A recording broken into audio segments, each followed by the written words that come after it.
Salut, je suis Daniel Schmidt, 40 ans, le patron de l'Elbschlosskeller, et aujourd'hui j'ai un stagiaire. Salut Daniel. Quoi de neuf? Je suis vraiment content que ça ait marché. Je suis curieux de savoir ce que je vais devoir faire aujourd'hui, si je vais en prendre plein la figure, ou si c'est moi qui vais en mettre plein la figure. Est-ce que je dois avoir peur avec toi, ou est-ce que tout est détendu? Non. Il y a quelqu'un dans une voiture là-bas qui fait une tête méchante tout le temps. Oui, il t'observe. Non, en fait, on ne peut plus comparer l'Elbschlosskeller, le quartier, ni le Hamburgerberg. C'est l'une des rues les plus dures de la Reeperbahn. Avec les années 80, 90 ou 2000... À l'époque, quand j'ai commencé ici, j'avais environ 18 ans. On avait en moyenne 2 à 4 interventions de police en 12 heures. Maintenant, c'est 2 à 4 par semaine. Donc c'est vraiment détendu. Je ne suis pas en colère, je suis juste déçu. D'accord, je suis curieux de voir ce qui m'attend. Qui est le meilleur stagiaire?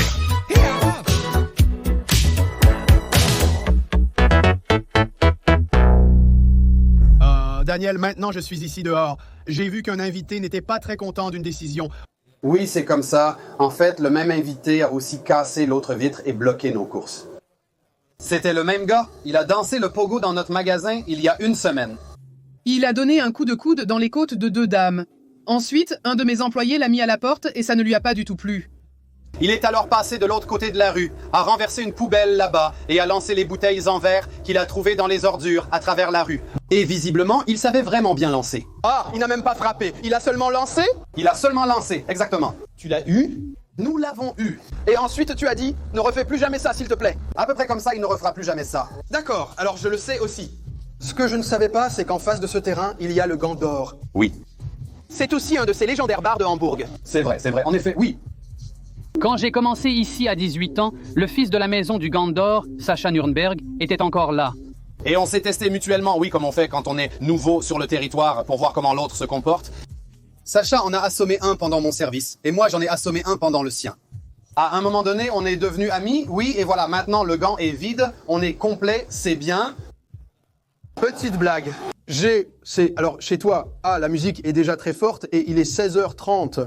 Oui, Qu'en pensent les locataires là-haut? ils y sont habitués. Surtout, donc... Être habitué ne veut pas dire que j'aime ça. Non, c'est sûr que tout le monde n'aime pas ça. Il y en a sûrement aussi qui n'aiment pas que tu portes une veste verte ou que tu sois supporter du Hertha. Mais si, tout le monde aime ça. Le Hertha est le meilleur club d'Allemagne. Je suis curieux de voir ce que les supporters de l'Union vont en dire. Ça m'est égal. Tu vois, moi aussi je m'en fiche que ça leur plaise ou non. J'étais là en premier. L'Elbschlosskeller existe depuis 75 ans maintenant. On est ouvert sans interruption depuis tout ce temps. Sauf pendant une pause, on était évidemment fermé pendant la pandémie. Et depuis, la musique est aussi allumée. Ça fait partie de notre concept que la musique tourne en continu. Waouh, tu as dit 75 ans, mais tu n'es pas aussi vieux. Alors, comment es-tu arrivé ici? Je suis né ici. Mon père était aubergiste avant moi. Avant que mon père soit ici, c'est mon grand-père qui était assis ici et buvait au comptoir. En fait, il était maître boulanger, mais il a malheureusement perdu la boulangerie à Colmar, en Schleswig-Holstein, à la 5e génération.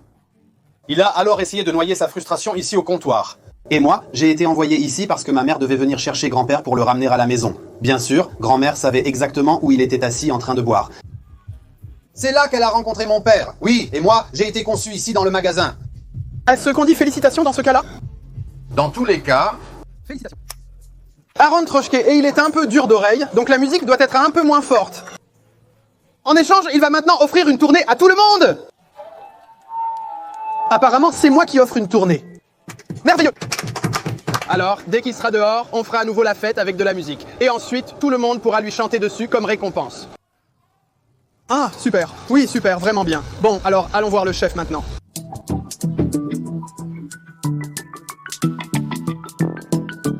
D'accord, Daniel, montre-moi donc ton secteur. Mon secteur, c'est au comptoir quand je suis là. Tu veux faire une visite des lieux? Ma maison, c'est partout ici. Oui, viens. Alors, ici, ce sont nos magnifiques toilettes. Regardez, vous pouvez filmer à l'intérieur si vous voulez. On ne peut pas les fermer à clé. Pourquoi pas? Parce qu'on doit sans cesse sauver des gens qui sont allongés dans leur propre vomi. Et bien sûr, ça fait que, en 20 ans ici, j'ai vu des choses qu'on ne... Entrez, n'hésitez pas à entrer! Respirons ensemble une bonne bouffée d'air frais. Bien sûr! Regarde, je travaille déjà ici aujourd'hui. Comme je travaille ici, je prends directement les bouteilles avec moi. Très bien. Chaque bouteille qui sera apportée ne peut pas finir dans ta vitrine. Je vais dire comme ça, je n'aimerais de toute façon pas faire le nettoyage des toilettes. Non, en fait, j'ai déjà eu un client, un habitué. C'était quand j'avais un peu plus de 20 ans. Et pendant plusieurs années, j'ai cru que cet homme avait un handicap, qu'il ne pouvait pas parler. En effet, pendant plusieurs années, il restait toujours accoudé au comptoir avec une grande Holstein, il s'endormait avec la bière à la main, puis se réveillait en faisant des bruits de pleurs exagérément forts. Il s'est avéré que c'était un écrivain qui voulait simplement se laisser aller ici et qui avait une lubie particulière. Pour faire court, il a dormi ici dans les toilettes pendant des années, quand il ne dormait pas au comptoir. Il s'endormait vraiment ici, il cuvait ici. À l'époque, on n'avait déjà plus de lunettes de toilette parce qu'elles étaient toujours arrachées. À l'époque, il y avait encore des toilettes en porcelaine. On les a changées plus tard parce qu'elles avaient été cassées à coups de pied. Exactement, oui, c'est nos belles toilettes pour hommes. Super, je suis content. Je vais juste déposer les bouteilles rapidement. Oui, c'est bon. Alors, qu'est-ce qui se passe ici? Ton automate ne marche pas du tout. Oui, en ce moment, il ne marche pas. Ici, c'est pire qu'avec les vitres. On doit changer ces trucs une fois par mois parce que quelqu'un s'en prend à eux. L'alarme. Oui, ça va bientôt arrêter de sonner. J'ai déjà travaillé avec ça. Ah bon? Oui. Tiens, Ah, regarde. Tourne. Oui, c'est ça. Voilà. 90%. C'est aussi simple que ça. Ici, c'est privé. Exactement. C'est la toilette privée. Si un jour tu deviens grand chez nous, tu pourras aller aux toilettes ici aujourd'hui. Ils ont même un abattant de toilette et il y a aussi du papier toilette. En fait, il n'y a pas non plus de papier toilette dans nos toilettes parce que même si ce n'est pas volé, ce qui est le moindre des problèmes, ça ne coûte pas très cher. Ensuite, les invités le bourrent constamment dans les toilettes. Et le samedi matin ou le dimanche matin, tu as l'option d'appeler un déboucheur professionnel et ça coûte alors 800 € pour déboucher ces trucs, ça ne me tente pas du tout. Qu'est-ce que je fais si je dois aller à la selle en tant qu'invité? Alors tu dois aller chercher ça au comptoir, puis ils doivent le ramener et après c'est bon. Donc ça veut dire que si je veux aller à la selle ici, je dois laisser une consigne? Non, enfin, on fait juste attention à ce que le papier toilette revienne. Qu'est-ce qu'il y a là-dedans? C'est mon stock, je peux te le montrer si tu veux. Waouh, je trouve ça génial. Alors, ça je l'ai préparé spécialement pour toi. Normalement, je l'aurais déjà emmené. C'est tout ce qui reste de la nuit dernière. Tout ça, c'est bu en une seule nuit? Tout ça, c'est bu en une seule nuit. Là, c'est donc le... Est-ce que t'as la super liqueur de Trochichis là? Tu en as un à toi? Bien sûr. Mais non! Oui, Olivia, en as-tu apporté un? Alors, montre-moi ce truc. Olivia n'en a évidemment pas apporté. Un travail. Stratégie marketing numéro 1. Tu as vraiment eu ça? Alors, si tu regardes derrière, moi, c'est ce que j'ai rempli. Combien partent comme ça? Ça dépend, selon qui est là. En ce moment, on a Fribourg en ville. Ils jouent aujourd'hui contre le Football Club Saint-Pauli. Oui. Et bien sûr, quand il y a des fans de football en ville, il se passe beaucoup plus de choses et il y a aussi plus de ventes. Et quand on arrive à la fin du mois, par exemple, quand les millionnaires de 3 jours dépensent tout leur fric, il ne se passe évidemment pas grand-chose. Mais sinon, on peut dire qu'ici, il part déjà 3 ou 4 bouteilles de whisky par nuit, par exemple. Et ce sont ces embouteilleurs ici? Tout à fait. Vous les sortez déjà prêtes maintenant pour ne pas avoir à tergiverser à nouveau? Exactement. Comme ça, si ma madame ou moi ne sommes pas là, mes employés peuvent les utiliser et ne peuvent pas voler. C'est de ça qu'il s'agit. Ça ne marche qu'avec un anneau en métal qui ne verse que lorsqu'il est en place. Avant, à l'époque de mon père, on avait ça et il y avait vraiment énormément de vols. Par les employés? Par les employés? Oui, les plus grands voleurs, ce sont les employés. C'est comme ça. Ici, c'est les toilettes pour femmes? Exactement, on n'y entre pas. En fait, la majorité de nos clientes régulières, je dirais environ 75%, ont été victimes de violences sexuelles à un moment donné. Et si tu entres là en tant qu'homme, c'est l'une des rares choses sur lesquelles nous intervenons immédiatement. Si tu te perds là-dedans en tant que mec, tu sors tout de suite. Qu'est-ce que je dois faire ici pour me faire interdire d'entrer? Et si je fais ça avec toi? Alors je te souris. Peut-être que je te prends dans mes bras, tout va bien. Ce genre de choses peut arriver. En fait, ça m'est déjà arrivé qu'on me casse une bouteille de bière sur la tête et ensuite le mélange de bière, de sucre et de sang m'a coulé sur le front. Je reste quand même détendu. J'en ai déjà pris pas mal dans la gueule dans ma vie et c'est moi seul qui décide quand je me mets en colère et quand je ne le fais pas. J'ai ce contrôle sur moi-même. Et en fait, ici, tu n'es immédiatement interdit d'entrer que dans 2 cas. La première, c'est si tu t'en prends à une personne vulnérable. Une personne vulnérable peut aussi être un homme d'1,90 m qui a la tête posée sur la table. Si tu touches ici quelqu'un qui ne peut pas se défendre lui-même, tu prends une sanction et tu es mis à la porte. Et l'autre option, c'est si tu vas aux toilettes à 2 ou 3 et que tu te mets quelque chose dans le nez, tu dois aussi partir. Sinon, ici tu peux en fait faire ce que tu veux. Il y a sûrement aussi ceux qui sont complètement bourrés. Il y en a aussi ici. Qu'est-ce que vous faites avec eux? Nous les servons quand même. Si quelqu'un est vraiment ivre, au point qu'on pense que c'est trop, alors on lui apporte un verre d'eau. On essaie de lui parler calmement. En général, qu'est-ce qu'il y a, Linda? un coca, s'il vous plaît. Tu veux un coca? D'accord, tu auras ton coca? Attends, je vais donner un coca à Linda. Linda n'a jamais d'argent, alors je lui donne des trucs comme ça. Salut Francis, tu peux donner un coca à Linda, s'il te plaît? Oui? Merci.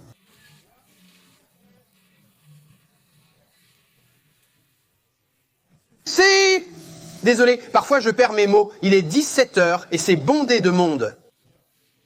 Oui, donc nos habitués n'ont presque plus de famille. La structure sociale s'est effondrée à un moment donné. C'est pour ça qu'ils forment une sorte de famille à part entière. D'accord. Ils se soutiennent mutuellement ici. Par exemple, en ce moment, nous avons un monsieur âgé, c'est actuellement notre plus ancien habitué, il s'appelle Klaus.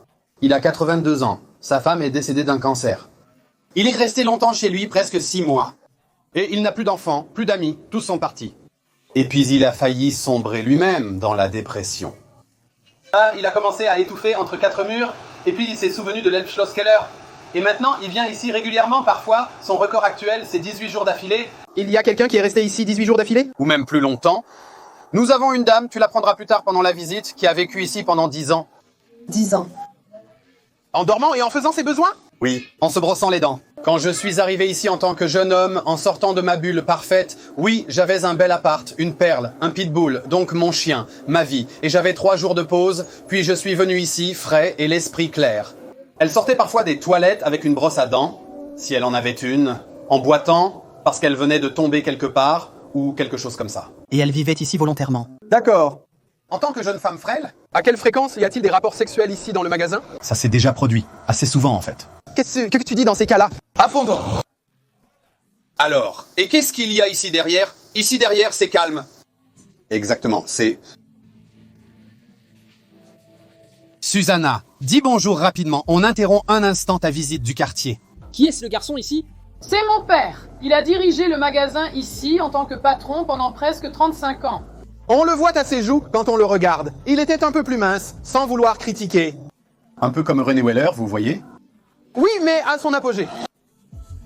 Exactement. Il a aussi fait de la boxe en fait. Et d'après d'autres patrons de bar, il était le meilleur barman des années 80 à l'époque. Il a fait en sorte que la cave devienne ce qu'elle est aujourd'hui. Quand il est arrivé ici à la fin des années 70, chaque table avait une petite nappe blanche à volant et une bougie chauffe-plat dessus. Et en 2 ans, il a transformé la cave en un saloon, une cabane en feu. Et il disait fort. Par exemple, Sacha Nuremberg, c'est le fils de la maison Goldener Ranchou, qui était le meilleur barman des années 80. Là-haut, une photo d'Inge, c'est un peu la reine de la rue en ce moment, la plus vieille mégère qu'il y ait ici.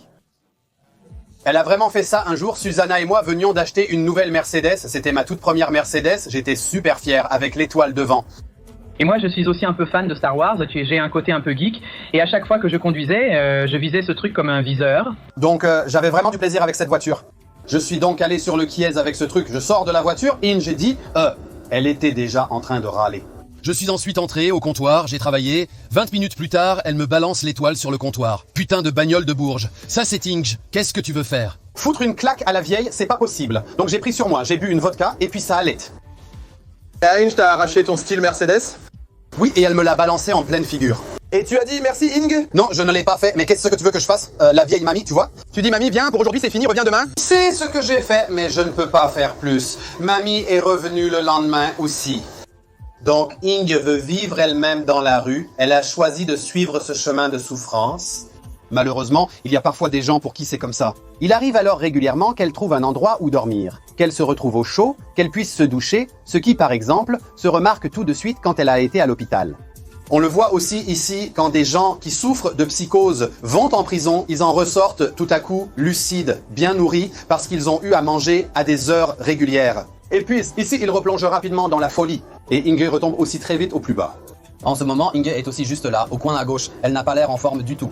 Et elle a fait ça, par exemple, en fumant du crack ici, au fond de la pièce. Bien sûr, ce n'est pas possible. Et ensuite, on voulait aussi la mettre à la porte. Et pendant qu'on la faisait sortir, elle s'est vidée de partout en même temps. Mais sinon, Inge est parfois vraiment sympa. Très bien, tu as le tatouage? Montre-le-moi. Qu'est-ce que tu as comme tatouage? Montre-moi. Le tatouage Elbschlosskeller. Tu as un tatouage Elbschlosskeller? Oui, mais pas seulement l'Elbschlosskeller. Je ne veux pas voir le Golden Glove. Tu l'as vraiment? Alors c'est comme ça. Pourquoi t'es-tu tatoué l'Elbschlosskeller? Parce que je trouve ce bar cool. Qu'est-ce que ça te fait que quelqu'un Ça me rend incroyablement fier. En fait, il y a maintenant environ 55 tatouages Elbschlosskeller. Il y a des femmes au foyer qui se sont fait tatouer ça sur le dos de la main. Le bar est devenu culte. Nous sommes désormais une institution et les gens adorent ça. Et en récompense, il y a une caisse de bière. Et il peut venir la récupérer maintenant. C'est bien connu. C'est comme ça qu'on fait. Il y a plein de gens qui viennent de prendre des photos de toi. Qu'est-ce que ça te fait d'être toi-même devenu une figure du quartier? Je trouve ça tout à fait normal. En fait, ça a toujours été ma norme. Maintenant, c'est juste dans une autre dimension parce que j'ai toujours été patron de bar. Et tu n'es un bon patron que si tu peux te faire célébrer au comptoir. En fait, depuis que j'ai 18 ans, je n'ai rien fait d'autre que de me faire célébrer et de gagner de l'argent avec ça. C'est un peu plus grand qu'avant, maintenant, mais au final, c'est le même jeu. Tu vas encore prendre un coca? Je vais prendre encore un coca. Pourquoi? Tu ne bois pas de bière, d'alcool? Non, plus d'alcool. Je ne supporte plus ça. J'ai perdu une petite sœur, une fille. En tout, ces 5 dernières années, 76 morts. Aujourd'hui même, un collègue et ami est de nouveau entre la vie et la mort. Il a été agressé il y a quelques jours. On lui a mis une poubelle sur la tête. Crâne fendu, hémorragie cérébrale. Et il est actuellement en soins intensifs. Et ce sont toutes des raisons qui ont fait qu'à un moment donné, je ne buvais plus pour la convivialité ou pour le plaisir de boire, mais pour oublier. Et comme j'ai déjà vécu tout ça, je n'essaye même plus. De belles paroles. Alors, nous sommes de nouveau devant la Ritz. Daniel est sorti tout à l'heure, très triste. Et il m'a annoncé que le collègue dont il a parlé tout à l'heure est malheureusement décédé. C'est pourquoi il est à l'intérieur maintenant pour informer ses collègues, car c'était un employé. Il est aussi très bouleversé et c'est pour ça qu'il reste d'abord avec les employés. On va voir comment ça se passe et si on continue aujourd'hui.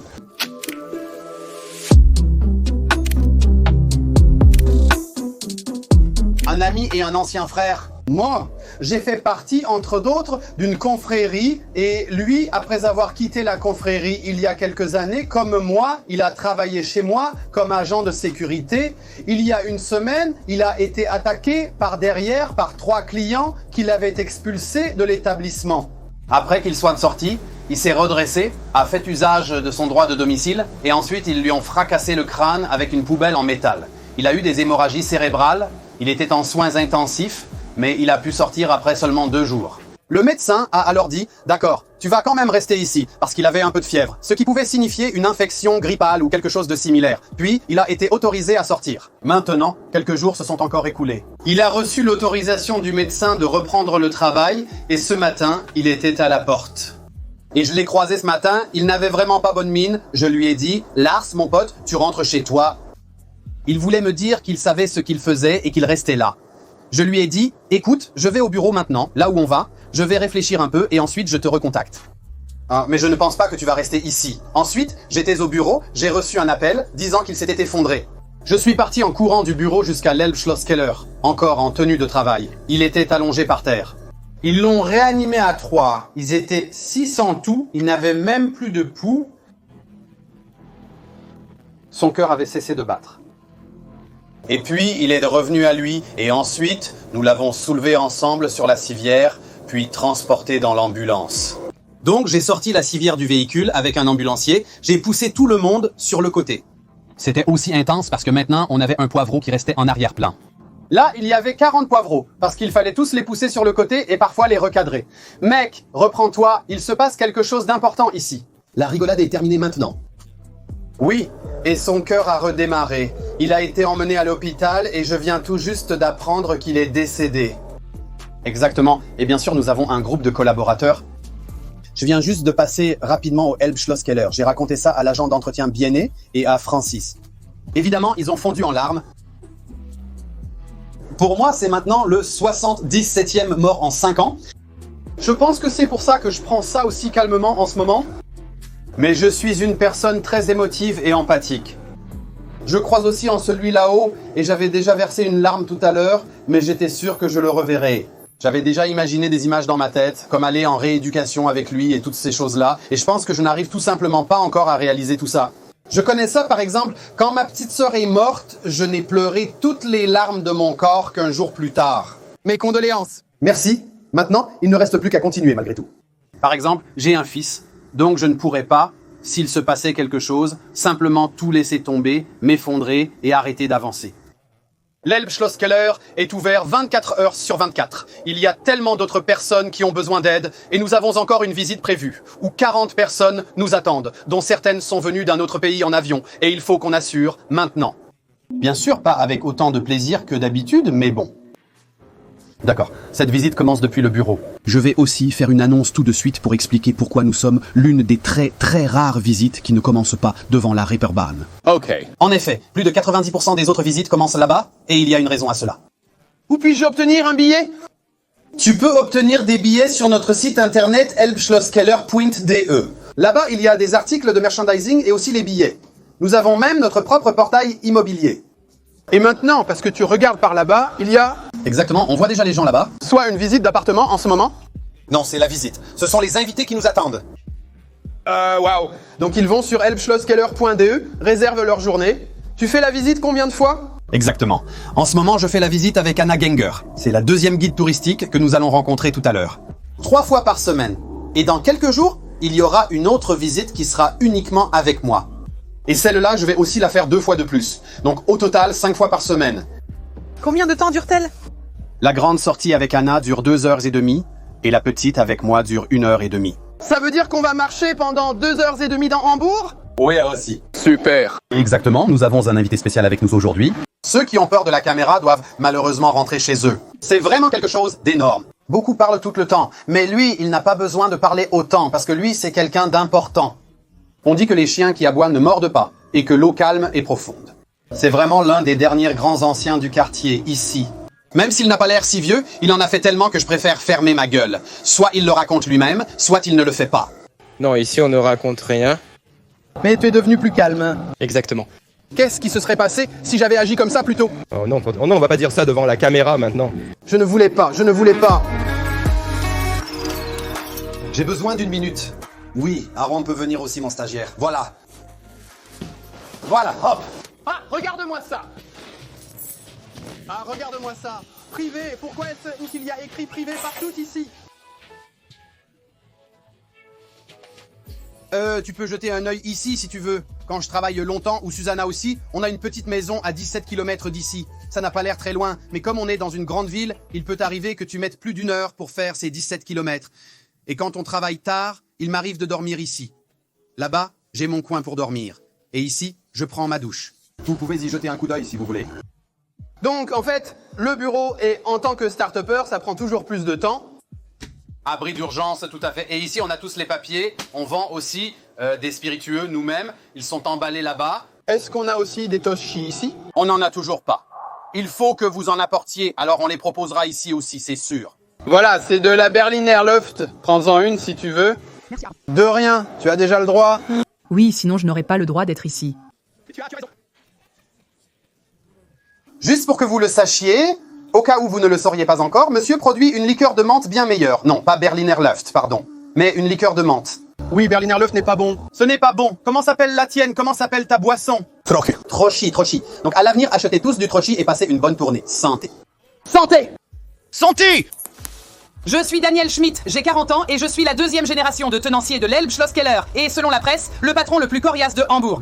Oui, et ensuite, la 2e guide touristique que nous allons bientôt récupérer, c'est Anna Genger. Et je veux vous montrer que le quartier est bien plus que Spielbudenplatz, Hans-Albertsplatz, la Reeperbahn, des grosses seins et des lumières colorées. Et c'est exactement la raison pour laquelle nous commençons ici, dans le fond du quartier, et non pas là-bas devant comme 90% des visites sur la Reeperbahn. Ce qui rend le quartier si particulier, ce sont les artistes, les acteurs culturels et les habitants. Et c'est justement ici, dans le fond du quartier, que tu les trouves, et non pas devant, là où il y a les lumières colorées.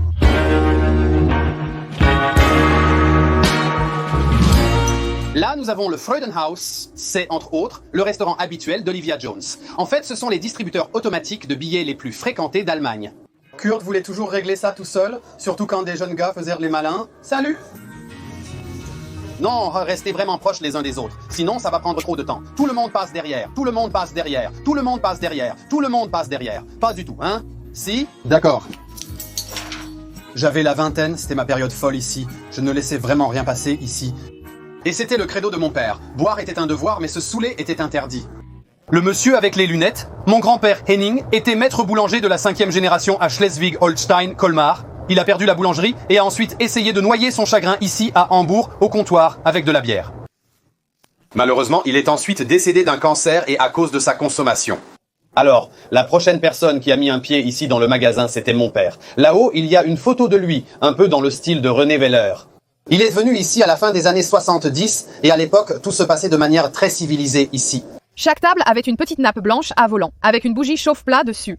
Et en 2 ans, il a fait en sorte que l'Elbschlosskeller devienne le bar le plus fréquenté d'Allemagne. Du moins à son époque, c'était le numéro 1. Cela tenait aussi au fait que mon père était de la vieille école, de bout en bout. Et faire partie de la vieille école, c'est entre autres s'assurer que le comptoir soit toujours plein de femmes. Parce que si tu as 10 filles assises là, tu as 50 hommes dans la boîte. En conséquence, tu dois savoir animer, draguer et flirter. Et comme mon père avait parfois un coup dans le nez avec la vodka, il ne pouvait pas toujours assurer, quand il racontait à toutes les filles énamourées, qu'il les ramènerait toutes chez lui après le service, alors qu'en réalité, il faisait sa comptabilité ici au bureau et s'enfuyait par la fenêtre. Pour boucler la boucle, il faut bien sûr qu'on en vienne à ma mère. Et elle est là en bas, dans ce petit cadre noir, la dame au milieu, 33 ans, légèrement éméchée. Elle était aussi une cliente régulière ici. Et cela s'est produit parce que ma mère, à 17 ans, a été envoyée ici par ma grand-mère pour ramener son père, donc mon grand-père, à la maison. Mamie savait évidemment très bien où son mari était assis en train de boire. En conséquence, ma mère, à 17 ans, est entrée ici dans le magasin. Mon père avait déjà presque 40 ans à l'époque. Elle est tout de suite tombée follement amoureuse.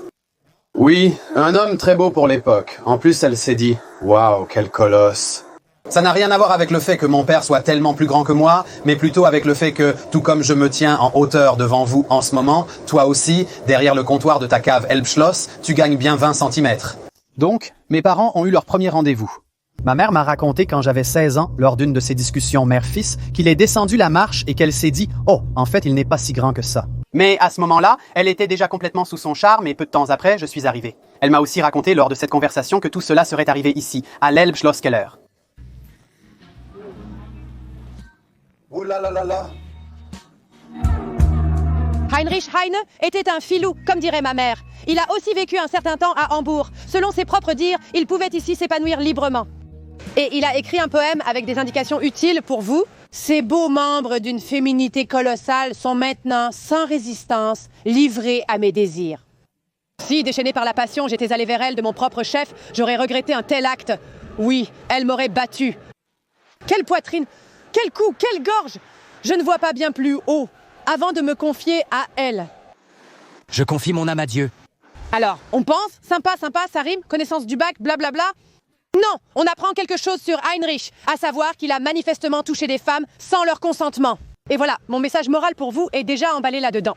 En effet, si on partait du principe que les hommes apprennent quelque chose grâce à des recommandations, ce serait bien. Mais d'après mon expérience, les hommes n'apprennent qu'à partir de leurs propres expériences. Cela veut dire qu'on peut supposer que Heinrich Heine s'est pris une claque par une petite femme en corset parce qu'il a fait du mal. Et ensuite, il s'est assis en pleurant à sa petite table de poète et a écrit un poème.